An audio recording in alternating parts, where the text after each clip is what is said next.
time check, it's already 12:10 past midnight.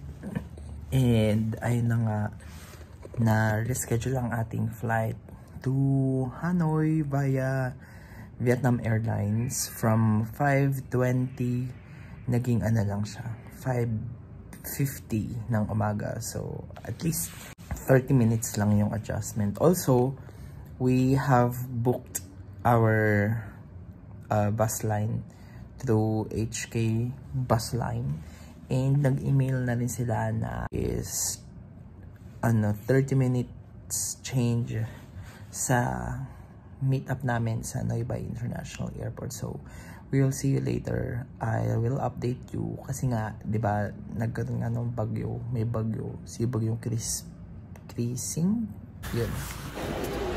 At nandito na nga po tayo sa Terminal 1 ng Ninoy Aquino International Airport. Tara, punta na tayo sa bayaran ng travel tax. At bukod nga sa e-travel na kailangan natin i-prepare, kailangan din natin magbayad ng 1,620 for travel tax.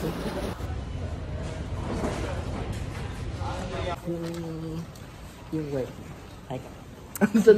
Parang hindi na naniniwala. Sabi, ano kayo? Ano ko sila? Kanina pa, ano ko sila? Ako na sumagot. High school friend. Ay, nasa likod pa ako. Ano, bida-bida yung ate. Senior is cannabis.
Touchdown Vietnam. Ang sarap ng pagkain nila sa airline. Parang first time ko na hindi mani yung kinakain namin sa airline. Nakakahiya naman kasi sa AirAsia. Nabuli mo sila siya. Touchdown Vietnam. Alam, ang ganda ng airport nila. Wow, pinabog na naman ng Pilipinas. Nakakahiya sa Pinas.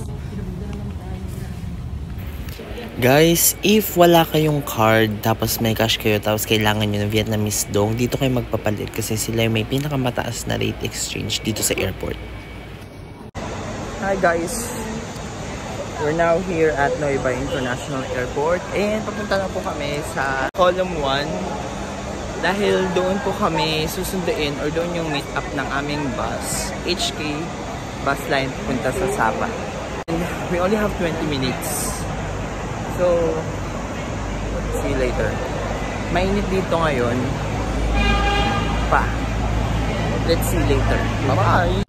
Guys, dito daw sa column 1, as you can see, yung mga column ba to, yan, yung tinatawag din ng column, may number yan.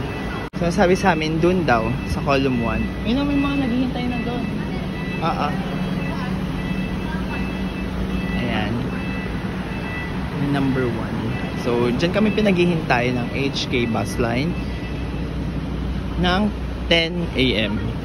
As of now, 20 minutes pa.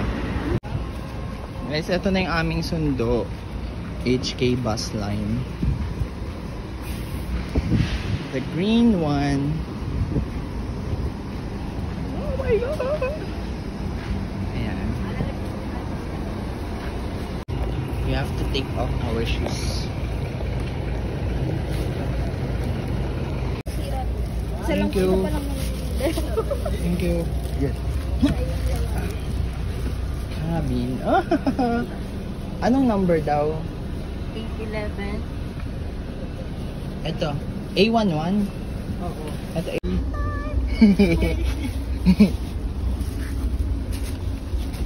Happy. Hi guys. So nandito na tayo sa HK bus line. Kasunod na tayo sa International Airport. Now, nagbabiyahe tayo ng 6 hours going sa Hi guys. Nakahiga na kami sa HK bus line doon sa So habang nagpapahinga tayo, ikukwento ko sa inyo kung ano yung mga binayaran namin and kung ano yung naranasan namin sa immigration and what. Pero sa hindi sila mahigpit sa immigration ngayon.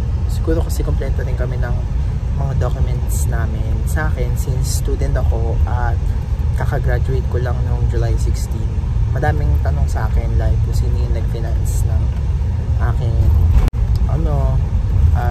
yung aming trip. Hindi ko na kailangan ng authority of support ba yun?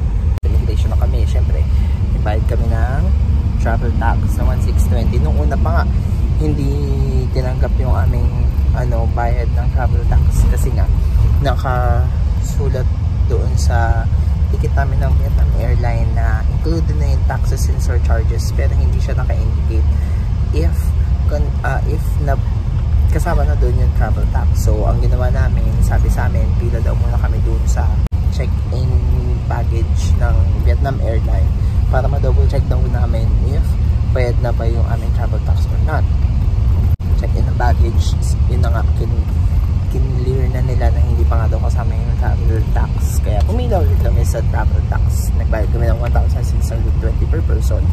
And then after that, bumalik kami ulit sa check-in baggage para i-claim naman yung boarding pass namin. So after nun, pumila na kami sa immigration. Ang Vietnam nga pala is 1 hour behind ng Philippines. So kung ang oras sa Philippines ay 10 AM, ang oras sa Vietnam is 9 AM. Ayun, so 1 hour behind. Tapos, ang naging biyahe namin is almost 3 hours. And now, dun sa video kanina, makikita nyo din kami nag-wait para sa HK bus line na binook naman namin through Klook. Ang price nito, itong sa baba, kasi yun may taas doon. Ang price nga pala ng cabin is 1,108 atay or 1,080, parang ganun sa low dito sa baba na cabin. Tapos yun nandun sa taas naman is 900 pesos lang. So maliit na difference lang kung gusto mo dun, or kung actually wala masyadong sakay. Nakita ko parang may dalawa lang na pumasok kanina after amin. So ayun, ang estimated arrival namin sa Sabang is probably mga 5 PM or mga 5:30 ka. Pahinga muna tayo guys. Bye!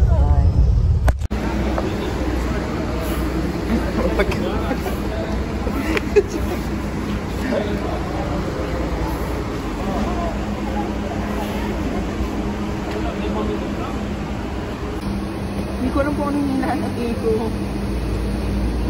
Tikman mo muna.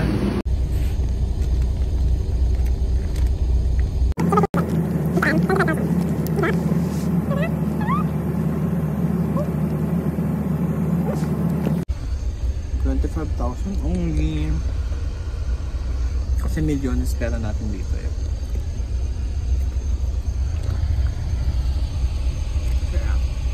Pakita na sa dilaw. Bye guys. Update namin kayo mamaya. Bye!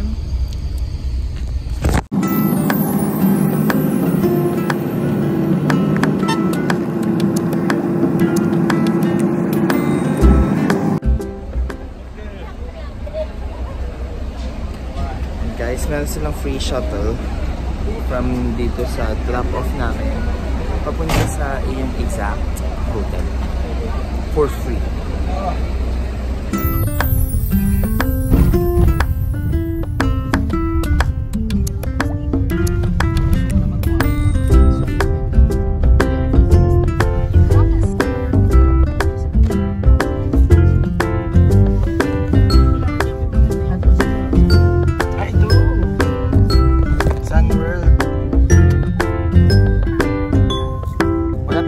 Sun Plaza lang pa. Ano mo dito?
Nabook nga pala namin tong De La Sol room namin through booking.com and it cost, since 4 persons kami, nabook namin to for as low as 18,000 plus yung tax. Since today is our first day, wala kami masyadong ganap. Maghahanap lang kami ng aming dinner.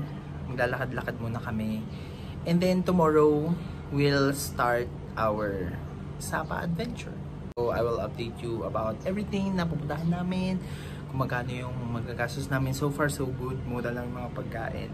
And yung money change nga pala, doon kami nagpapalit sa airport. Inisa-isa namin yung aming, yung mga money changers na nandun, and ang nakita naming palitan is, na pinakamaganda is yung 426 1 peso. Ayun, ang pinakapangit naman is 380 pesos. 380 Vietnamese dong to 1 peso. Hanap tayo ng pagkain, diba? Ano na lang tayo, be?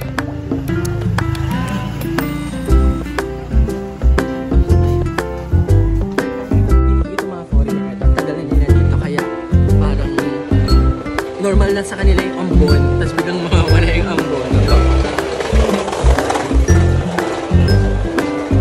Ang daming ano dito guys, manakanakang pag-ulan, kaya meron kami ng umbrella sa aming hotel for free. We need borrow umbrella. So naghanap lang kami ngayon namin makakain.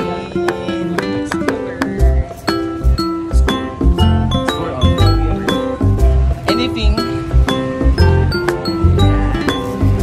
na mabubusog kami sa murang alaga.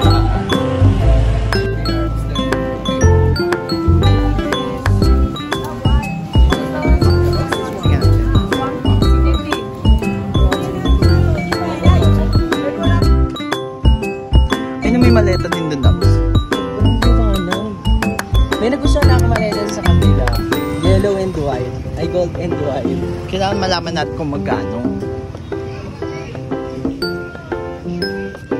May ice cream. May mixui. Mixui. Ayun no. What's that? I think banh mi. May banh mi. Pero kain muna tayo sa ano.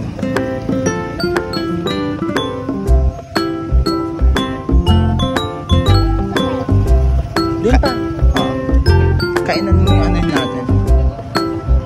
Alam si Kong andito. Kong TV.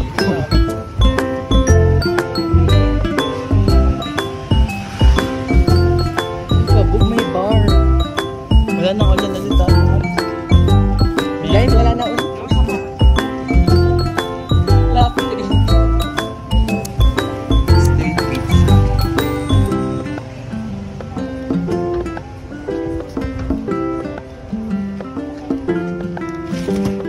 Meron na ulit. Ang gulo na pala. Siguro bundok ko dati. Naging ganito talaga, no? Wala. Sama po. 1, 2, isa pa. Nila. Paras lang naman yun, di ba, Bebe?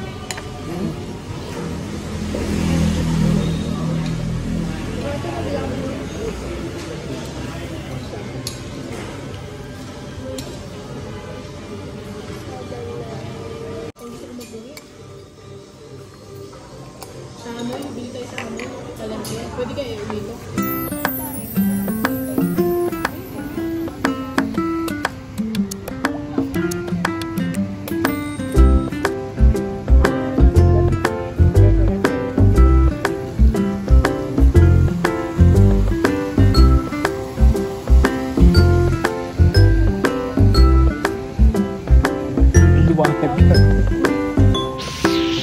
Ang cafe.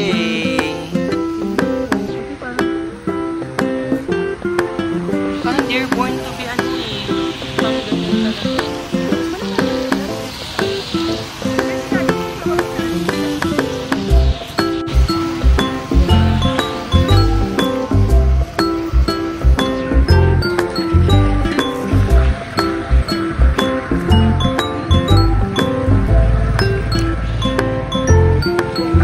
High-end hotel and apartment and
Guys, that concludes our day 1 here sa Vietnam.